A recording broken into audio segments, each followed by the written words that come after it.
नमस्कार, हमारी इस खास पेशकश ट्रेडर्स हॉटलाइन में आपका स्वागत है। अगर आज आप आखिरी घंटे के दौरान कोई भी ट्रेड करना चाहते हैं तो ट्रेड से पहले हमारे एक्सपर्ट्स की राय लीजिए, हमें फोन कीजिए, हम बताएंगे आपको क्या करना चाहिए। 180020978990 यह है हमारा नंबर।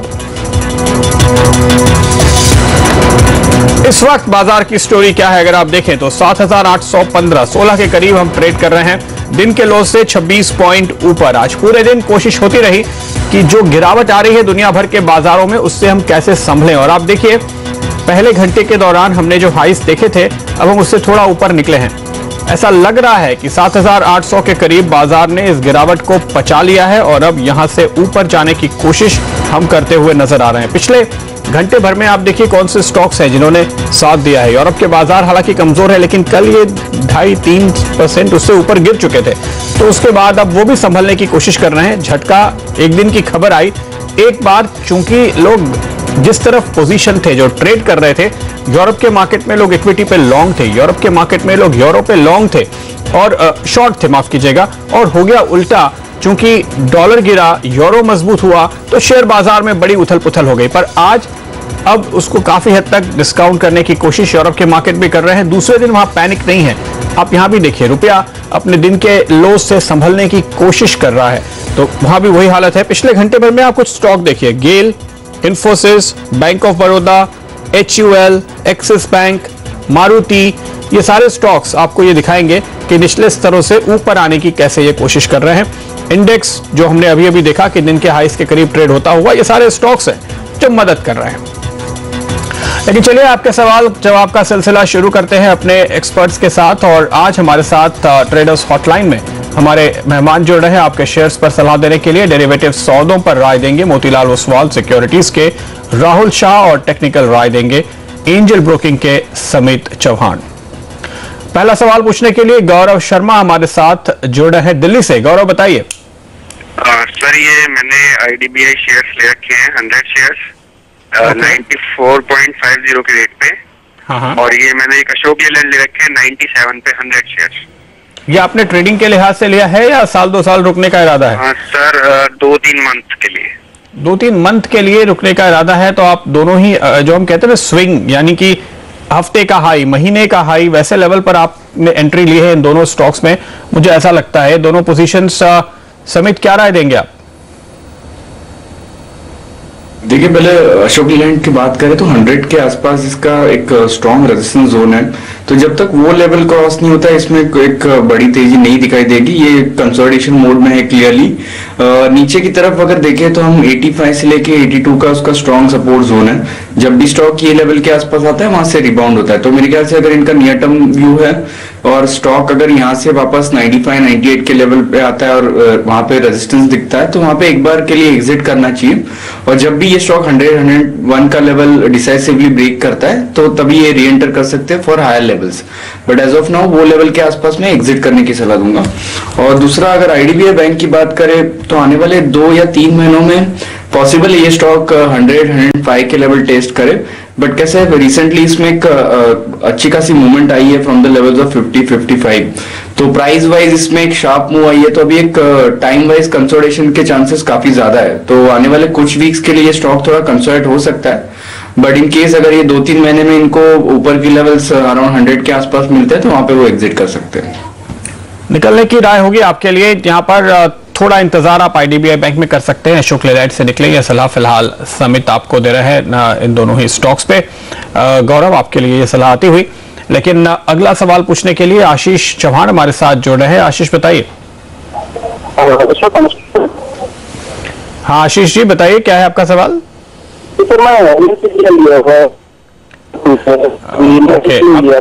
ओके, आपकी आवाज बहुत स्पष्ट नहीं आ रही, लेकिन ये बताइए कि आप यहाँ पे ट्रेडिंग कर रहे हैं 2-4 दिन या 2-4 हफ्ते का नजरिया है या लंबा रुकेंगे? इंट्राडे के लिए लिया हुआ है। इंट्राडे के लिए आपने हेवल्स लिया है। राहुल, इस स्टॉक में हम देख रहे हैं काफी उठापटक और बहुत जोर से पोजीशंस बनती कटती नजर आई हैं पिछले 2-3 सेशन में। अब क्या राय देंगे आप? इन्होंने इंट्राडे के लिहाज से ट्रेड किया है। आई थिंक इंट्राडे के हिसाब से स्टॉक आप देखेंगे तो जैसे आपने सही बताया कि बहुत ही वॉलेटाइल स्टॉक है, तो टेक्निकली तो स्टॉक ठीक ही है, लेकिन डेरिवेटिव पर्सपेक्टिव से देखें तो उसमें भी लॉन्ग्स जुड़े हैं आज के दिन में। बट मेरे ख्याल से इंट्राडे पर्सपेक्टिव है तो उनको 297 का स्टिक स्टॉप लॉस लगाइए और वहां से लॉन्ग रखे, मेरी ऐसी मानना है। 297 ये आपके लिए स्टॉप लॉस के लेवल यहां पर राहुल फिलहाल बता रहे हैं। आशीष, अगर आप इस स्टॉक पे हेवल्स में आज ट्रेड करना चाहते हैं, राहुल आपका ये लेवल फ्यूचर्स के लिए है या कैश के लिए? फ्यूचर के लिए। फ्यूचर्स में आशीष, आपकी पोजीशन फ्यूचर्स की है या कैश की है? कैश में आपने पोजीशन ली हुई है। इस समय देखिए ये स्टॉक फ्यूचर्स में तो 302.95 करीब 303 पे चल रहा है। कैश के क्या भाव हैं अगर हम वो भी दिखाने की कोशिश करें आपको? हेवल्स में इस वक्त आपको भाव कैश का दिख रहा है 301 रुपए पर दिख रहा है, तो करीब 2 रुपए का प्रीमियम है, 295। फिर उस लिहाज से राहुल आप कहेंगे इनका स्टॉप लॉस होगा कैश के लिए? करेक्ट। ओके, 295 का स्टॉप लॉस आपको लेकर चलना चाहिए फिलहाल आज के दिन। हालांकि स्टॉक ने आपकी उम्मीद के मुताबिक ट्रेड नहीं किया, वक्त कमी है, 1-1.5 घंटे में देखें यहां से उछाल आता है या नहीं। तो ये राय आशीष आपके लिए हेवल्स इंडिया पे आती हुई। अगला सवाल पूछने के लिए प्रतिपाल सिंह फरीदाबाद से जुड़ रहे हैं हमारे साथ। सिंह साहब बताइए क्या है आपका सवाल? Sir good afternoon. Good afternoon, बोलिए। सर मैंने तो निफ्टी बेच रखी है 7842 पे। 7842 पे आपने 2 निफ्टी कब शॉर्ट किए? सर ये सुबह शॉर्ट की थी मैंने। ओके, सुबह आपको तो मैंने अभी बुक नहीं किया प्रॉफिट या लॉस, मुझे क्या करना चाहिए? इंट्राडे के लिए मैंने ली थी। ओके, तो अभी भी उसी लेवल के करीब ये चल रहा है आपकी दोनों शॉर्ट पोजीशंस। राहुल बने रहे या आप निकले? आई थिंक जिस तरह से निफ्टी का सेटअप है आप देखिए 7800 का आई थिंक चाइना वाल जैसा लग रहा है अभी, वहाँ पे 7800 का मेजर सपोर्ट लग रहा है निफ्टी का। तो रिस्क टू रिवॉर्ड जो जिस तरह से देखिए 7800 में नहीं टूटेगा और 8000 के कॉल्स में भी अच्छी खासी राइटिंग हुई है, तो रेंज टाइट बाउंड है, लेकिन रिस्क टू रिवॉर्ड मेरे को लग रहा है कि लोअर साइड पे है, तो मैं शॉर्ट रहने का मैं एडवाइज नहीं करूंगा। लेकिन रखना ही आपको तो स्टिक स्टॉप लॉस के साथ 7860 जो डे के हाई के आसपास जो था वो आप स्टॉप लॉस रखिए फ्यूचर सेगमेंट का जो मैं लेवल दे रहा हूँ, वहां से आप अगर 7860 हिट होता है तो आप काट दीजिए, नहीं तो कंटिन्यू कीजिए आप शॉर्ट्स को।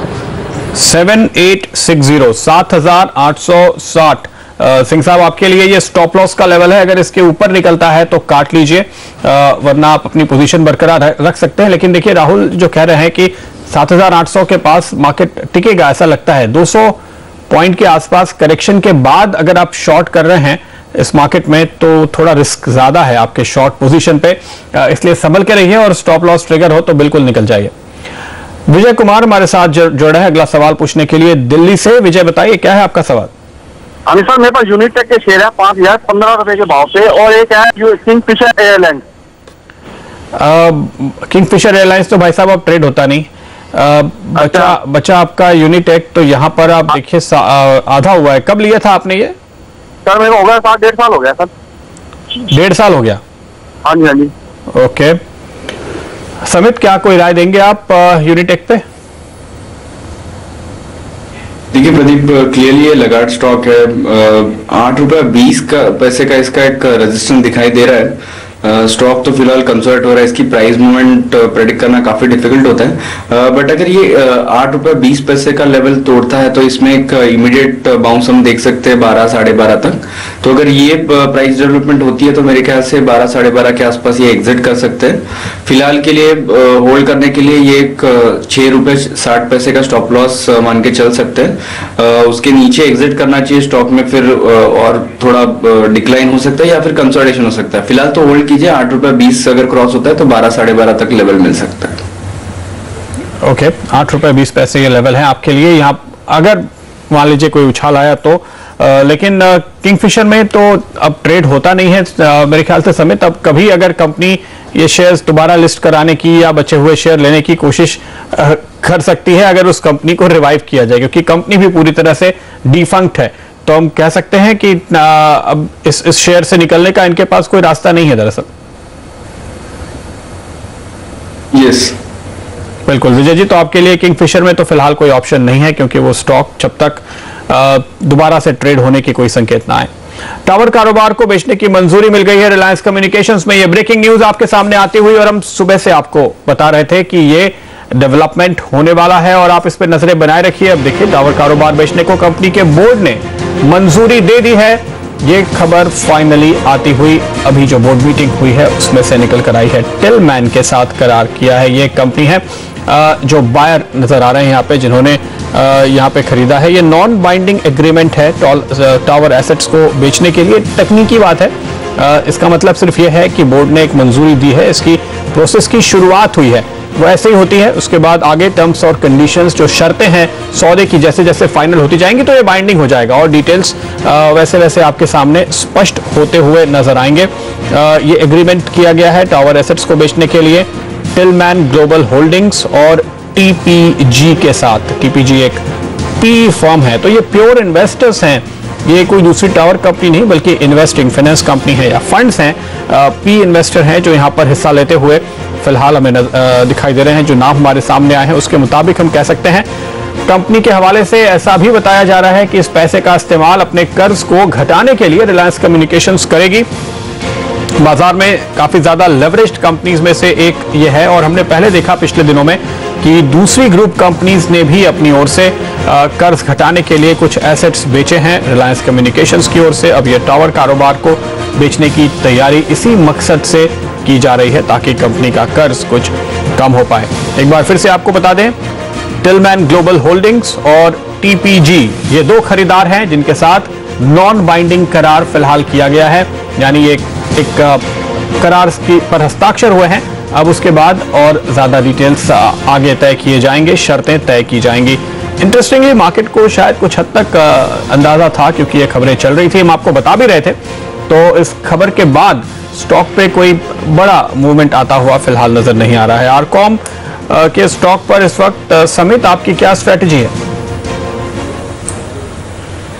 देखिए, लास्ट 2 वीक से इसमें प्राइस मूवमेंट स्टार्ट हुई थी विद वॉल्यूम 66, 68, तो कहीं ना कहीं ये प्राइजेस में फैक्टर इन था। अभी अगर हम इसका चार्ट स्ट्रक्चर देखें तो वीकली चार्ट स्ट्रक्चर में कुछ पॉजिटिव साइंस मिल रहे हैं। ये stock first time higher top higher button बना रहा है आफ्टर जून 2014, तो ये एक पॉजिटिव साइन है। बट ये पैटर्न कंफर्म होने के लिए वीकली क्लोजिंग बियॉन्ड 84, 85 आना चाहिए। अगर वो होता है तो ये बाउंस एक्सटेंड होगा, 95, 98 के लेवल्स नेक्स्ट आ सकते हैं। तो प्राइस वाइज कुछ पॉजिटिव सिग्नल्स मिल रहे हैं, ये क्लोजिंग के लिए वेट करना चाहिए। अगर वैसे होता है तो डेफिनेटली आरकॉम में और ऊपर की तरफ मूवमेंट आ सकती है। ओके, तो रिलायंस कम्युनिकेशंस में फिलहाल देखना होगा कि और स्विंग हाई बनते हुए यहाँ पे नजर आते हैं कि नहीं। 86.55 ये हाई मुझे दिखाई दे रहा है हाल के दिनों का, बल्कि आज का ही सुबह का। तो अगर स्टॉक इसके ऊपर निकलेगा तो ट्रेडर्स फिर और खुश होंगे और शायद नई पोजीशन बनाते हुए यहाँ पर नजर आए। इस वक्त आप देख रहे हैं कि इस खबर को मार्केट ने कुछ हद तक पचा लिया है क्योंकि पहले से ही तेजी का मूड था, एक तेजी हमने देख ली थी, इसलिए अब यहाँ पर ये स्टॉक और ज्यादा और तेज खरीदारी आती हुई नजर नहीं आ रही है इस खबर के बाद। खास बात की अभी तक हमें अमाउंट का अंदाजा नहीं है, कितने पैसे आएंगे, क्या वैल्यूएशंस हैं, वो सारे डिटेल्स कंपनी ने नहीं बताए हैं। शायद अगर और जानकारी निकल कर आए, बॉल पार्क फिगर भी हमें मिलता है तो शायद उसके बाद बाजार फिर से इस पर रिएक्ट करेगा। तो फिलहाल वेट एंड वॉच। लेंगे एक छोटा सा ब्रेक, लेकिन आज का आखिरी ट्रेड करने से पहले आप हमारे ट्रेडर्स हॉटलाइन पर कॉल जरूर कीजिए। ब्रेक के बाद देंगे आपके सवाल का जवाब।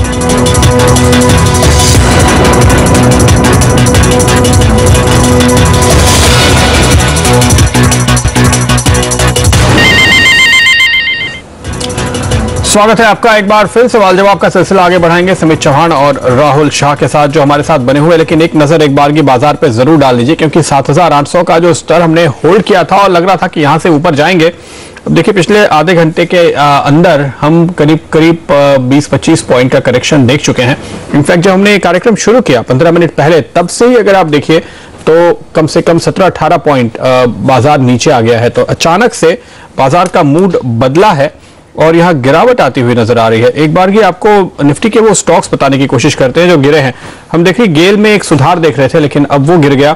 इसके अलावा टाटा पावर, पावर ग्रिड, कोल इंडिया, केन इंडिया, इन्फोसिस, टाटा मोटर्स, रिलायंस, अगर हम आपको ग्राफ दिखाएं तो आप देख पाएंगे कि ये स्टॉक्स हैं जो गिर रहे हैं इस वक्त। गेल का स्टॉक आप देखिए तो करीब 1% लुढ़का है। रिलायंस आप देख रहे हैं लुढ़कते हुए। टाटा पावर, पावर ग्रिड, कोल इंडिया, केन इंडिया, ये सारे ग्राफ देखिए ये सारे ग्राफ आपको दिखा रहे हैं कि इनमें बिकवाली आई है और इनकी वजह से मार्केट एक बार फिर से नीचे आ गया है। जो बढ़त हमने बनाने की कोशिश की थी, लग रहा था कि सपोर्ट होल्ड कर पाएंगे, फिर से टूटता हुआ नजर आ रहा है। थोड़ी चिंता यहाँ पे बन रही है, ऐसा लगता है। राहुल, आप पहले कह रहे थे कि 7,800 तो अच्छा सपोर्ट लेवल है। जब हमारे एक दर्शक ने आपको पूछा था अपनी कॉल के बारे में, क्या लगता है आपको इस वक्त? आप देखिए 7,790 मेरे ख्याल से लोज हैं इस वक्त। नीचे की तरफ कौन सा लेवल अहम होगा?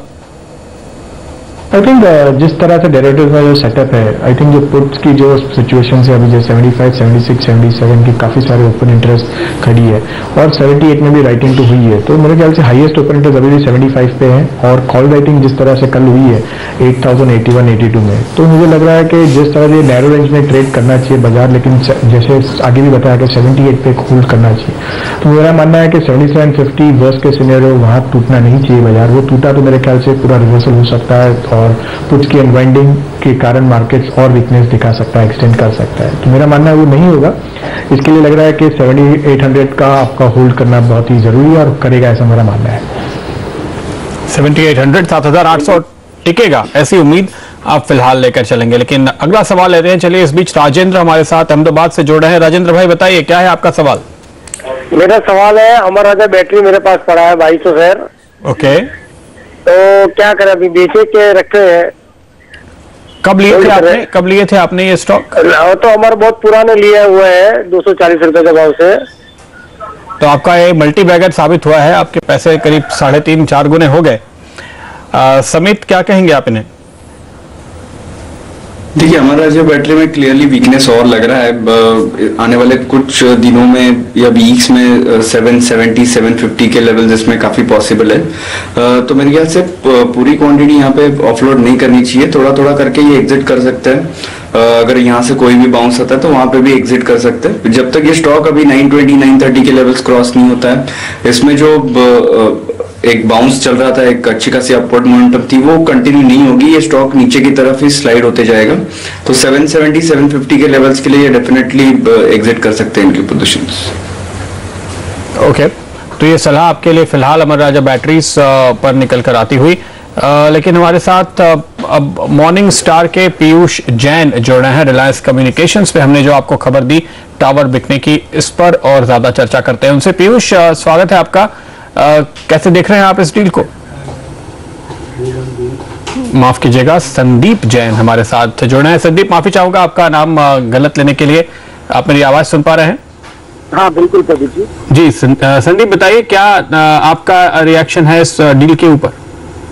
देखिए, ये बहुत अच्छी डील है। इनफैक्ट आरकॉम के लिए तो सर्टेनली बहुत अच्छी डील है और मार्केट ने इनफैक्ट इस चीज को कहीं ना कहीं डिस्काउंट कर रखा था। और जिस तरीके से भाव बढ़े हैं, इनफैक्ट देखा जाए तो अभी मुहूर्त वाले ट्रेडिंग के दिन शायद ये 60-60s में था और आज अभी 84-85 आके फिर न्यूज आने पे typically buy on rumour and sell on news वाली चीज हुई है और करेक्शन हुआ। बट आई थिंक ये 79, 78, 77, 50 रादर वहां पे सपोर्ट लेके वापस से बाउंस लेगा। और मुझे ऐसा लगता है कि बाय ऑन डिक्लाइन की रणनीति अभी भी अपनानी चाहिए और बिल्कुल it's a good buy. Certainly Reliance Industries का 4G का लॉन्च, सर्टेनली एक रिलायंस जियो का लॉन्च है, तलवार लटकी हुई है सारी कंपनीज से।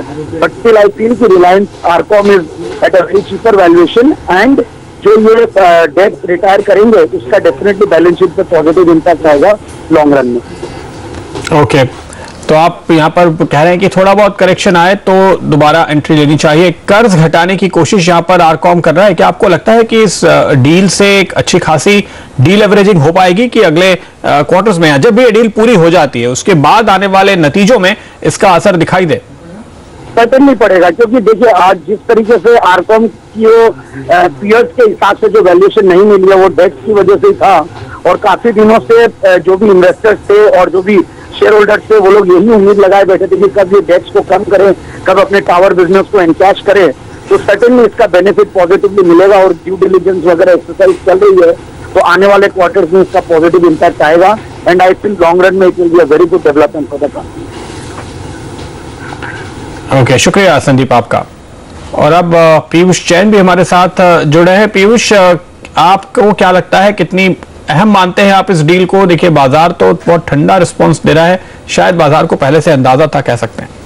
आई थिंक बाजार ठंडा रिस्पॉन्स इसलिए दे रहा है बिकॉज उम्मीदें थी कि फाइनली डील पूरी तरह से क्लोज हो रही है, अनाउंस हो जाएगा, लेकिन आई थिंक जैसे हम जानते हैं कि अभी नॉन बाइंडिंग एग्रीमेंट साइन हुआ है, जिसका मतलब है कि टर्म्स जो है वो ऑलमोस्ट टुवर्ड द एंड बातचीत चल रही है। लेकिन जिस हिसाब से अगर 22,000 करोड़ के आसपास अगर वैल्यूएशन आंका जा रहा है और वहीं के आसपास अगर सेल होती है, तो इसका मतलब ये रहेगा कि आरकॉम के बैलेंस शीट के लिए एक बहुत बड़ा पॉजिटिव होगा। आरकॉम की सबसे बड़ी लिमिटेशन थी कि वो अपने नेटवर्क में इन्वेस्ट नहीं कर पा रहा था बिकॉज बैलेंस शीट इस बात की परमिशन नहीं दे रही थी, क्योंकि अगर जो नेट डेट टू एबिटा अगर 4.5 से भी ज्यादा है और भारतीय का सिर्फ 1.8 टाइम्स है, तो इसका मतलब है कि आपके पास कैश फ्लो नहीं है कि आप अपने नेटवर्क में इन्वेस्ट कर पाएंगे।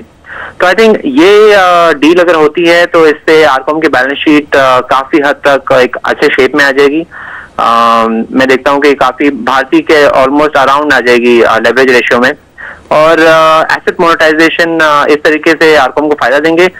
इनफैक्ट अगर आप देखें 2015 का जो प्रॉफिट बिफोर टैक्स है वो लगभग 940 करोड़ के आसपास था, और इस डील से हम देखते हैं कि 800 से 1000 करोड़ की इंटरेस्ट सेविंग होगी, तो जिससे एक साफ अंदाजा लगाया जा सकता है कि अर्निंग्स में कितना फायदा होगा। तो मुनाफा डबल हो सकता है आप कह रहे हैं? हाँ, मुनाफा डबल हो सकता है, टैक्स एडजस्टेड बेसिस पे थोड़ा चेंज आ सकता है, लेकिन डेफिनेटली अर्निंग्स तो काफी बड़ा बूस्ट मिलेगा, तो आरकॉम के लिए अच्छा है। ये है बैलेंस शीट रिपेयरमेंट के मामले में, और आई थिंक मुझे लगता है कि और थोड़े real estate, undersea cable business, उनके पास और काफी ड्राइवर्स अभी और बेचने के लिए। यहाँ पे ये होती है हमारे बैलेंस शीट के हिसाब से, और फर्दर रीरेटिंग हमें तब मालूम पड़ेगा जब जियो का बिजनेस लॉन्च हो जाएगा। तो आई थिंक क्योंकि अब हम जिस हिसाब से देख रहे हैं कि रिलायंस कम्युनिकेशन को इन्वेस्टमेंट थोड़ा कम करना रहेगा, क्योंकि जियो का सपोर्ट रहेगा, जियो के साथ टाइप है उनका। तो आई थिंक अभी के लिए अच्छा है, ये उनकी बैलेंस शीट रिपेयर कर रही है और निवेशकों को इससे काफी फायदा होगा, बिकॉज फ्यूचर के लिए रिलायंस कम्युनिकेशन रेडी हो जाएगा। पीयूष, शुक्रिया आपका इस डिटेल के लिए। पीयूष जैन जो उन्होंने एक कैलकुलेशन हमें करके बताया कि कंपनी का मुनाफा करीब डबल हो सकता है, टैक्स कंसिडरेशन अगर हम लेंगे तो डबल ना हो, चलिए 70% 80% भी मुनाफा बढ़ता है तो बड़ी बात है।